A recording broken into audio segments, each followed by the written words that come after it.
You know, ideas have consequences, and some ideas, no matter how polished they may sound, they are very destructive, and they have left a trail of blood behind them. We take supersessionism, for example, the idea that the church has replaced Israel in God's plan. Replacement theology, it's also called. And I know people say, I'm not a replacement theologian.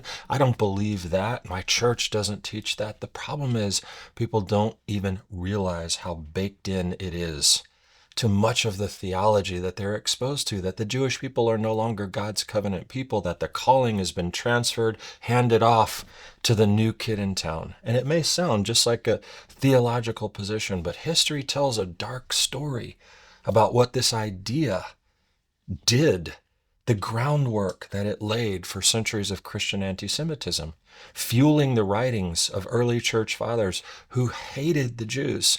It justified the forced conversions, the Inquisitions, the Crusades. It gave theological covering to massacres in Eastern Europe and, of course, in Western Europe. The foundation was there that made the Holocaust possible. Because when you tell the world that God has rejected the Jewish people, it's not a far leap for them to believe it and start rejecting them too.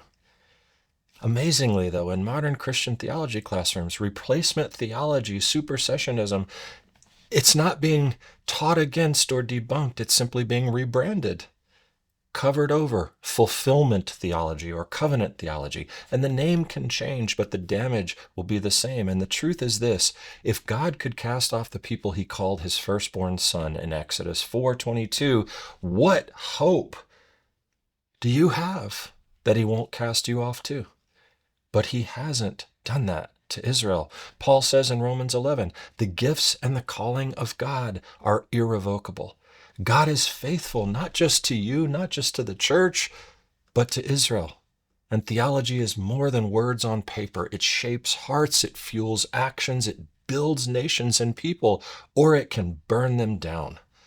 So please, let's get our theology about Israel right, because bad theology in this area can literally kill.